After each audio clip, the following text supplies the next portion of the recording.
नमस्ते दोस्तों, कहानी जंक्शन पर आपका एक बार फिर स्वागत है। अगर इसके पहले के पार्ट्स नहीं देखे हैं तो आई बटन पर क्लिक करके पहले उन्हें देख लीजिए। आइए शुरू करते हैं आज का पार्ट, मौत की कहानी पार्ट 23। शिवाय ने जैसे ही अंदर का नज़ारा देखा तो वह उसे देखकर चौंक गया। अंदर लगभग 10 फीट ऊंचा एक शिवलिंग था और उस शिवलिंग के ऊपर ऐसा प्रतीत होता था कि कहीं से बूंद बूंद करके पानी से अभिषेक हो रहा है। मशाल में बहुत ज़्यादा दूर तक देख पाना संभव नहीं हो पा रहा था। अब तक सभी दोस्त अंदर आ चुके थे और वह भी यह नज़ारा देखकर शिवाय की ही तरह चौंक गए थे। शिवाय की नज़र वहाँ पर पड़ी, दूसरी मशाल पर पड़ी और उसने एक एक करके दीवार पर लगी हुई सभी मशाल जला दी।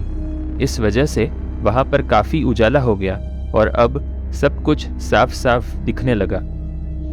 यह देखकर इतना तो साफ था कि यह एक प्राचीन शिव मंदिर ही था, जिसका निर्माण कुछ इस अद्भुत तरीके से हुआ था कि वहाँ पर प्राकृतिक तरीके से मंदिर की छत पर से बूंद बूंद करके पानी बरसता था और शिवलिंग का अभिषेक करता था। इस वजह से लगभग कई हजार सालों से उस शिवलिंग का अभिषेक होता रहा होगा।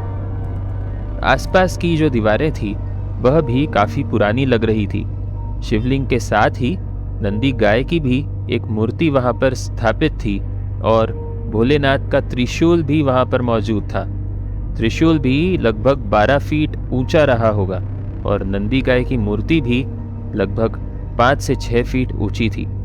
शिवाय और उसके दोस्तों के इस अद्भुत नज़ारे को देखने के और बचाने के पश्चात फिर एक बार यही ख्याल आया कि इस महल के राज का क्या, उसके बारे में भी पता करना है। और यह सोचकर शिवाय ने सबसे कहा कि उन किताब के पन्नों को एक बार फिर हमें यहाँ पर ढूंढना चाहिए। मुझे लगता है कि यहाँ पर हमें हमारे सवालों के जवाब ज़रूर मिलेंगे। सभी लोग किताबों के पन्नों को ढूंढने में एक बार फिर लीन हो गए, लेकिन सावी की नज़र कहीं और ही थी। जब सभी को किताब ढूंढते हुए कुछ समय हो गया, उसके बाद सावी ने नंदी गाय की तरफ इशारा करते हुए कहा कि यह क्या है, यह देखो। सभी लोग उस तरफ देखने लगे जहां सावी इशारा कर रही थी। सभी ने देखा कि नंदी गाय के माथे पर एक गड्ढा था, जो देखने पर ऐसा लगता था मानो किसी ने वहां से कुछ हटा दिया हो जो पहले वहां पर मौजूद था। सावी ने गड्ढे की तरफ इशारा करते हुए कहा कि तुम सब लोगों को यह देखने में कुछ अजीब नहीं लगता? क्या ऐसा नहीं लगता कि यहाँ पर पहले कुछ था जो अब नहीं है और जो यहाँ पर होना चाहिए था? इस पर शिवाय ने उस गड्ढे को ध्यान से देखा और कहा कि हाँ, ऐसा लगता तो है कि यहाँ पर कुछ है जो चुराया गया है या फिर यहाँ से हटाया गया है, लेकिन सवाल यह है कि आखिर वह चीज़ क्या है। तभी शिवाय के मन में एक ख्याल आया और उसने अपना हाथ अपनी जेब में डाला और अपनी जेब में से बाबा का दिया हुआ रुद्राक्ष बाहर निकाला और उस रुद्राक्ष को नंदी गाय के माथे पर रख दिया जहां पर गड्ढा बना हुआ था। आश्चर्यजनक रूप से वह रुद्राक्ष वहां पर ऐसा समाया कि मानो उस गड्ढे के लिए ही वह रुद्राक्ष की रचना की गई हो।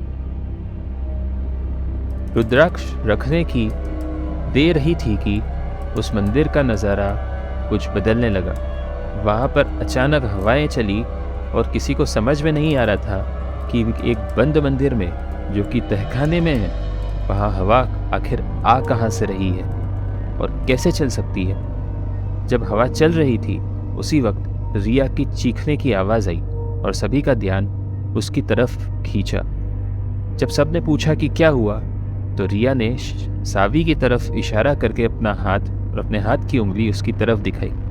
जब सभी लोगों ने सावी की तरफ देखा तो देखकर दंग रह गए। सावी हवा में उड़ रही थी और उसके बाल हवा में लहरा रहे थे। सावी को हवा में उड़ता देख शिवाय बहुत चिंतित हो गया और उसने जोर से बोला, कौन हो तुम, सच सच बताओ।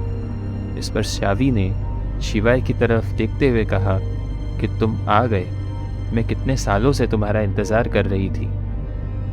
रुद्र। इस पर शिवाय ने कहा कि मेरा नाम शिवाय है, रुद्र नहीं। और मुझे यह बताओ कि तुम कौन हो और मुझसे क्या चाहती हो। इस पर सावी ने कहा कि मैं वही हूँ जो तुम्हें अब तक बचाती आई उन बुरी ताकतों से। मैं वही हूँ जो तुम्हें यहाँ तक का रास्ता बताकर लाई। मैं वही हूँ जिसे पिछले जन्म में तुम श्राप देकर चले गए थे और मैं तुम्हारे इंतज़ार में यहाँ पर सालों से कैद हूँ। मैं रत्नावती एकजा हूँ। यह सुनकर सभी को जैसे सांप सूंघ गया। कोई भी चाहते हुए भी कुछ बोल ही नहीं पा रहा था। इसके बाद जो आवाज आई वह एकजा की थी और उसने कहा कि तुम घबराओ मत। मैं आज भी तुमसे उतना ही प्रेम करती हूँ जितना उस समय किया करती थी। मैं तुम्हें सब कुछ बताऊंगी और तुम्हें सब कुछ याद भी दिलाऊंगी। तुम्हें मुझसे घबराने की ज़रूरत नहीं है। बाबा ने जो तुम लोगों को किताब के बचे हुए पन्नों का राज जानने के लिए यहाँ भेजा था, वह किताब असल में कहीं नहीं है। वह किताब का राज मैं खुद हूँ, मैं स्वयं हूँ। उसका राज मैं तुम्हें बताऊंगी क्योंकि मैं खुद ही वो राज हूँ। इतना कहकर सावी के शरीर में से बोल रही एकजा ज़मीन पर वापस आई और सबने कहा कि मेरी बात अब ध्यान से सुनो। आखिर क्या है इस महल का राज और क्या श्राप था, हम जानेंगे अपने अगले भाग में। तब तक के लिए बने रहिए हमारे चैनल के साथ। धन्यवाद।